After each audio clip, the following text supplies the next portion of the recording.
물론 이와 같은 논의 자체가 수메르 혹은 신들의 고향 지구 문명의 연대기에 기록되어 있는 후로리인 극동의 도착이라는 문구가 오타가 아니라는 가정하에 가능한 것이겠지만, 후로리인과 고구려인의 연관성에 대한 진위 여부를 떠나서 성서에 등장하는 민족의 역사를 탐구해 본다는 것만으로도 의미가 있을 것 같아 진행시켜 보도록 하겠습니다.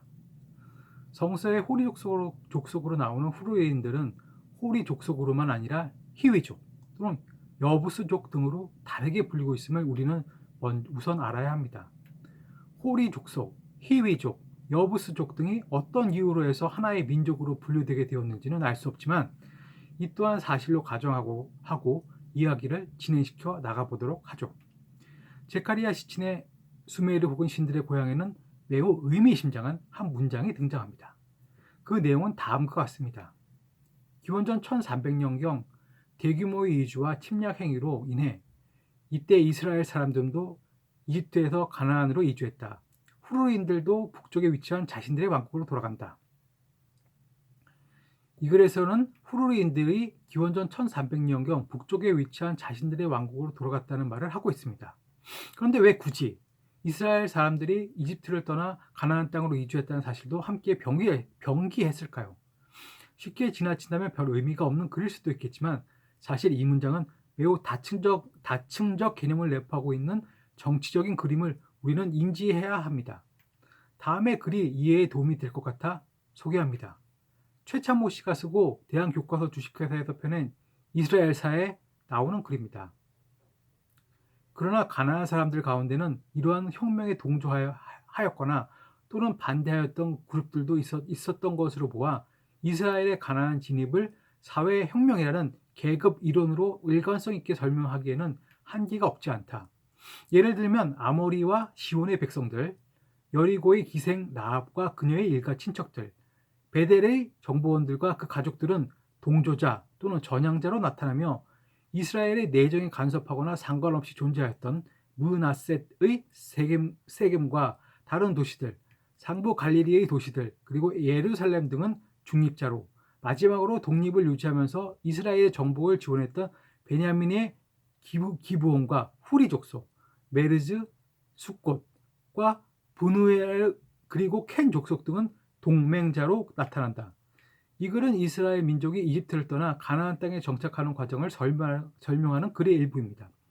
무력의 힘을 빌어 가나안 땅을 정복했다는 사실이 부끄러웠는지 이스라엘 사람들은 가나안 땅에 정착하는 과정을 정복설, 형화이주설, 사회혁명설 등 세 가지 가설을 놓고서 논의하고 있다고 합니다. 바람직한 모습입니다. 그러나 무엇이 정답인지는 알 수 없지만, 현재 이스라엘 사람들이 팔레스타인 땅에 정착해 나가는 과정을 지켜본다면 희미하게나마 그 진실을 알게 될 것입니다. 여하튼 우리가 연구하고 있는 후르르인이 당시에 이스라엘의 동맹자로 나오고 있어 그나마 다행인 것 같습니다. 그런데 흥미로운 것은 후르르인이 기브온과 후리 족속들이라고 소개되고 있다는 점입니다. 우선 후리 족속들이라고 복수로 표현한 것은 을 근거로 판단하자면 후리 족속들에는 여러 부족들이 있었다는 사실을 알 수 있습니다. 그리고 베냐민 지파가 거론되는 것으로 보아서 그곳은 예루살렘 인근으로 보여집니다. 이걸로 유추해 볼 수 있는 것은 제카리아 신이 어떤 이유에서건 이스라엘 민족의 가나안 땅 이주와 후르리인들의 귀향을 단지 병기한 것은 둘 사이에 있었던 본질적인 사건을 회피하기 위해서였다는 것입니다. 성서에서 후르리인으로 분류되는 여부스족에 대한 기록은 사무엘 하에도 있습니다. 다음에 글은 올마이티 바이블 사무엘 하에 나오는 그 내용입니다. 다윗은 40년 동안 왕위에 있었습니다. 다윗은 헤브론에서 7년 반 동안 유다의 왕으로 있었고 예루살렘에서 33년 동안 온 이스라엘과 유다의 왕으로 있었습니다. 다윗 왕과 그의 부하들은 예루살렘으로 가서 그곳에 살고 있던 여부스 사람들을 공격했습니다.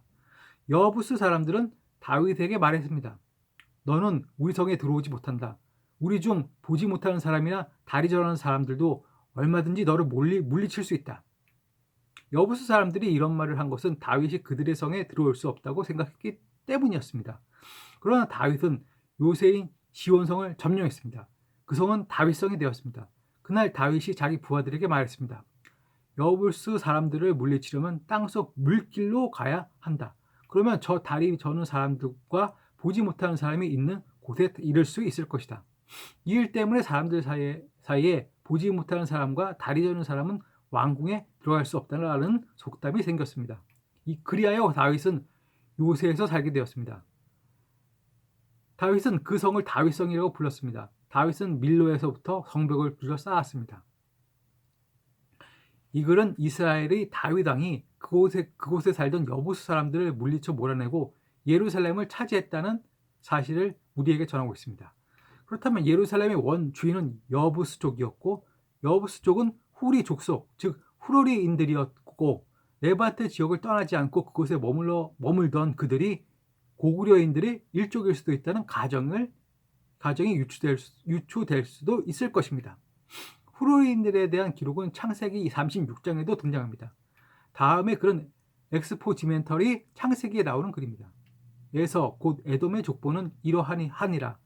에서가 가나안 여인 중 헷 족속 엘론과 딸 아다, 엘론의 딸 아다와 히위 족속 시본의 딸인 아나의 딸 오홀리바마를 자기 아내로 맞이하고 에서는 야곱과의 경쟁에서 밀려나 장자권을 잃은 이삭의 첫째 아들입니다. 에서에게는 3명의 부인이 있었다고 하는데 그 중 한 명이 바로 히위 족속의 딸 오홀리바마였습니다. 히위 족속도 후르인으로 분류되죠. 조금 더 읽어보며 이야기를 나눠보겠습니다. 그 땅의 주인 호리 족속 세일의 자손은 소발과 시브온과 아나와 디손과 에셀과 디산이니 이들은 에돔 땅에 있는 세일의 자손 중 호리 족속의 족장들이요. 중략. 호리 족속의 족장들은 곧 로단 족장, 소발 족장, 시브온 족장, 아나 족장, 디손 족장, 에셀 족장, 디산 족장이라. 이들은 그들의 족속들에 따라 세일 땅에 있는 호리 족속들의 족장들이었더라. 창세기에서는 가나안 족속과 호리 족속에 대해 부정적으로 묘사하고 있습니다. 혹자는 호리 족속을 저주받은 민족으로까지 폄하하고 있습니다. 그래서 성경에 심취된 분들 중에는 고구려와 호리 족속, 즉 후르인을 동일화하는 것에 대해 부정적인 시각을 갖고 계신 분들도 있으리라 봅니다.